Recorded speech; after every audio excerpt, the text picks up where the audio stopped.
How about a little fun today? I'm in the mood for some fun. My name's Jerry.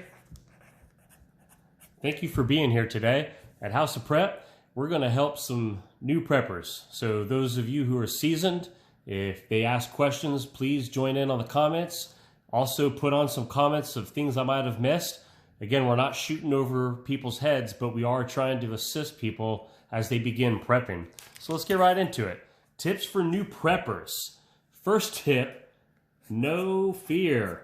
We are not going to be fearful. And as preppers this year, there's been a lot that's gone on.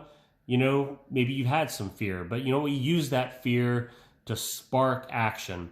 We're not going to live in fear, but we will become action oriented. And that's what we're doing. And if you're new to prepping, it's okay to get a little scared, but we're not going to live in that fear. And we are going to do some action. That's why you're here. That's why you're watching this video. And we're going to have some tips about that. So don't become overwhelmed. Being overwhelmed, and we're going to stay focused. We're going to be happy. We're going to look at ahead a little bit, but we're not going to be overwhelmed with the thought of how far you can get in prepping and how some people are watching some videos, and you think, man, I will never get to that point. So here's what we're going to do. We're going to start off talking about our pantry. So right now, you need to go in there. You need to look at your pantry. After you're done watching this video, you're going to clean it out. Okay, so we're going to clean it, and then you're going to organize. So once you've got in there and you've cleaned it out and you've organized it, and look, everyone's different. Each family's different in the way that you organize and the way that you set up your pantry. You do things differently. You have a high shelf. If you have shorter people in your home, this is where you're going to hide your snacks and your goodies that you don't want anyone to have. So just kidding. So you start stacking and prepping and getting your pantry just the way you want it. And if you're like me, and I don't know, you don't have to do like me. I have a little bit of OCD in me, I think. And when it comes to organizing, OCD is not necessarily a bad thing.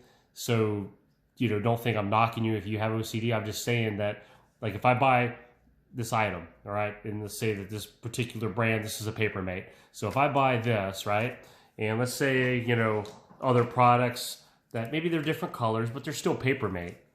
So, like when I'm stocking and I'm prepping and organizing and things, this is okay. I can take this, but let's say all of a sudden you go to the store or someone goes and they buy something that's a different brand. This is a zebra. So you got all these different brands and now you got a zebra here. So when I'm organizing things, something like this bothers me. That's just me. That's just how I am. And so this here, I try to find a way to make that go away. So when I'm organizing things, this is how I am. I may not be as overboard as I'm joking around to be, but it is something I seriously notice. And I like to keep things neat. I am one that I like to keep all the labels facing the front on every single thing.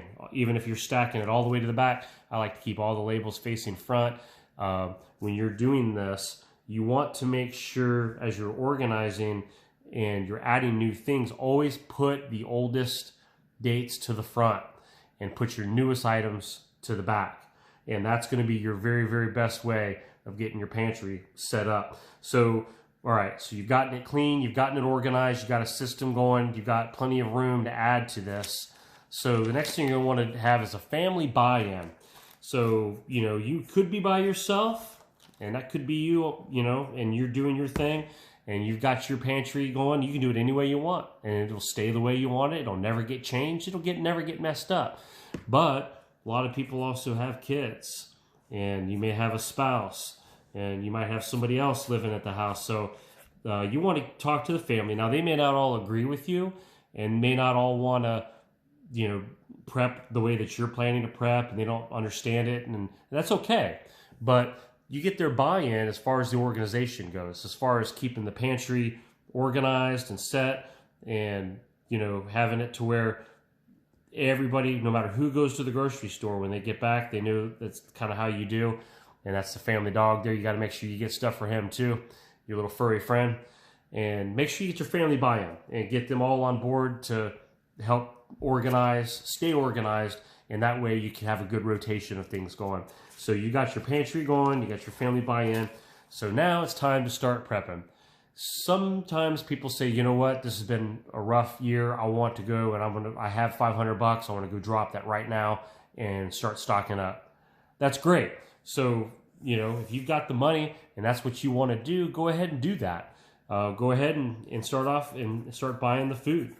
And, buy things that you use. Buy things like, again, stock up backups to everything that you already have. I don't care if it's, under the food category, if it's condiments, it's baking goods, it's your canned goods, it's stocking up your refrigerator with backups, backup eggs, backup some bread, throw it in the freezer. In the freezer, have backup chicken, backup pork, beef, hamburger meat, all kinds of backups to everything. Now, this will take you some time. It'll take a little extra money. So if you can do this all at one time, go for it. But like I do, and most people think, usually will do, we live on a budget. And so I would recommend at that point, every single week, as you're going to the grocery store, add to your supplies, add to your backups, create you a grocery list, a wish list of all these things that you want to have backups to. This will keep you busy for a while. So now, if you've gotten backups to all the food that you have and everything that you use, and you're creating backups to everything, you're already doubling what you have. And you can start expanding from there. Sometimes you can get 3 of a kind of different items that you use more frequently. So we have the food, and you're on a budget. Don't forget your water. You want to make sure you have some backups for your water. This would be if you have bottled waters. If you like the 5-gallon, 6-gallon jugs of extra water, keep them in cool, dark places. Just for any type of, whatever the scenario might be. There's shutdowns, water sources go bad, things are compromised. You'll have food. You'll also have backup water. So if you begin very simply with what we've gone over so far, you're on your way. Now, also don't forget your meds. Now, this could actually be number one if you have medications that you require to stay alive and things that could make you seriously sick if you don't take. If something happened in the world and things got put on hold or whatever happens, you want to make sure you have enough medications built up for backups, and you need to start on that ASAP if that's something that you require. Talk to your doctor, check with your insurance company, see if you're able to get ahead a little bit on some of that. I don't know what the criteria is for your plan. That's something you have to check. Don't forget pain medicines, cold medicines, bandages, alcohol wipes, different things, hydrogen peroxide, whatever types of medical supplies you have at your house. Make sure you have plenty, you have backups, and you're on your way now. And like I said, just include this in your budget, and you will be good to go for that. So once you've done that, you've filled your pantry, you've got your backup waters, you're like, okay, well, what's the next step? I've kind of already done that, or, that should be a goal I reach relatively soon. Okay, well, great. So you've done that. Now, above your refrigerator, in your kitchen, you have that fridge, that little cabinet that's usually sitting right up here. I want to make it big because I want you to see it. That cabinet that sits just above your refrigerator, that's a great place. Clean out those old cookbooks, those dusty old ice cube trays, whatever's up to containers that just been tossed up there. Nobody even knows what's up there. Clean that stuff out. Use this extra pantry. And what you're going to use this little area for is for your long shelf type items. Okay, so like longer type items. This would be like your bags of beans, bags of rice. You could put more of your proteins, your canned meats, things that have a longer shelf life on there. Vegetables, canned vegetables.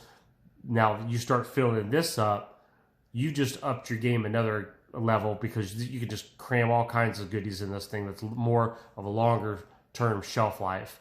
Now you can rotate this stuff into your pantry as needed, but then you just keep replenishing this.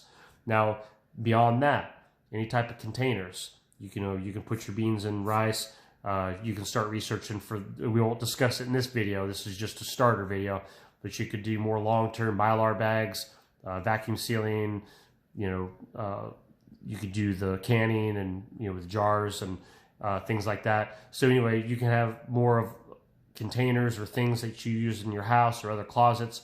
You can get very creative with other areas that now you're starting to prep for even longer term and a little more stable type items in that sense. So we've got that covered. So the last thing you need to do that's really going to help you out is subscribe to this channel. All right, that's a pretty good channel. We like to have fun. We have some different types of videos, but you will be able to go back, and if you go back and look at some of the other videos, you'll see there's some that talk about having backup power sources, whether it's lighting propane for your grill outside, talking about getting a generator, different types of videos that start discussing other realms of things that you can also prep on.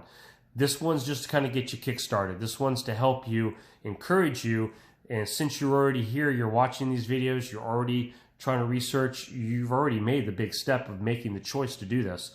So go ahead and subscribe, and whoever's watching this, give the thumbs up button. It's on there, thumbs up, and if you hit that little bell that's on there, everybody, that little bell is going to help to ring out every time that I make a new video. And if you're a new subscriber, that's important, because as we start adding more layers to this, you'll be able to get alerted and you'll be able to stay on top of your game. So don't get discouraged. It's one day at a time. If you have a week you can't buy anything or you just forget, it's all right. You just pick it back up the next week and you just pick up where you left off. Well, I appreciate you all watching, and we will catch you guys on the next video.